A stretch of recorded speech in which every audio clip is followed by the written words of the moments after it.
لاکھوں کروڑوں درود نبی پاک صلی اللہ علیہ وآلہ وسلم پر اور ان کی آل پر۔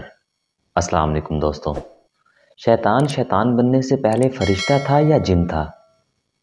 آج ہم اس بارے میں بات کریں گے اور قرآن اور حدیث کی روشنی میں اسے سمجھنے کی کوشش کریں گے۔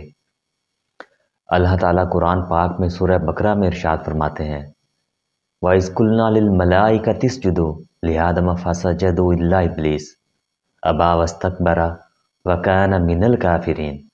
اور جب ہم نے فرشتوں کو حکم دیا کہ آدم کو سجدہ کرو تو ان سب نے سجدہ کیا مگر شیطان نے انکار کیا اور وہ غرور میں آ کر کافر بن گیا۔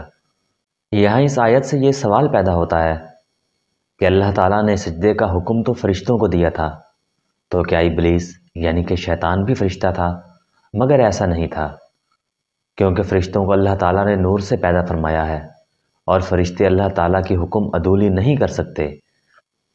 صحیح مسلم میں حضرت عائشہ صدیقہ رضی اللہ عنہ سے روایت ہے کہ نبی اکرم صلی اللہ علیہ وآلہ وسلم نے ارشاد فرمایا کہ فرشتوں کو نور سے پیدا کیا گیا ہے، جنوں کو آگ کے شعلوں سے پیدا کیا گیا ہے اور انسان یعنی کہ حضرت آدم علیہ السلام کو مٹی سے پیدا کیا گیا ہے۔ حضرت حسن بصری رحمہ اللہ علیہ فرماتے ہیں کہ شیطان کبھی فرشتوں میں سے تھا ہی نہیں، وہ جن تھا۔ اسی طرح شہر بن حوشب فرماتے ہیں کہ شیطان جنوں میں سے تھا، پس جب جنات نے زمین پر فساد کرنا شروع کر دیا تو اللہ تعالیٰ نے جنات کی سرکوبی کے لیے فرشتوں کا ایک لشکر بھیجا۔ انہوں نے جنات کو مارا اور دور دراز سمندری جزیروں کی طرف بھگا دیا۔ وہیں پر ابلیس فرشتوں کے ہاتھوں قید ہو گیا اور فرشتے اسے اپنے ساتھ آسمان پر لے آئے۔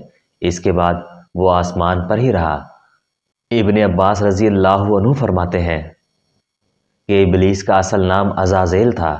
ابن عباس رضی اللہ عنہ کی ہی ایک اور روایت ہے کہ ابلیس یعنی کہ شیطان زمین کے ان فرشتوں میں سے تھا جنہیں جن کہا جاتا تھا اور وہ علم اور عبادت میں سب سے بڑھ کر تھا۔ شیطان کے فرشتہ یا جن ہونے کی وضاحت قرآن پاک کی ایک اور آیت سے بھی ہو جاتی ہے۔ اللہ تعالیٰ سورۃ کہف میں ارشاد فرماتے ہیں جس کا ترجمہ ہے اور جب ہم نے فرشتوں کو حکم دیا کہ آدم کو سجدہ کرو تو ان سب نے سجدہ کیا مگر شیطان نے نہ کیا، وہ جنوں میں سے تھا، تو وہ اللہ تعالیٰ کے حکم سے باہر ہو گیا۔ کیا تم اب اس کو اور اس کی اولاد کو میرے سوا دوست بناتے ہو؟ چنانچہ دوستوں اس آیت قرآنی سے یہ بات بالکل واضح ہو جاتی ہے کہ شیطان کبھی فرشتہ تھا ہی نہیں، وہ شروع سے جن تھا، اس لیے اس نے اپنے پروردگار کی نافرمانی کی۔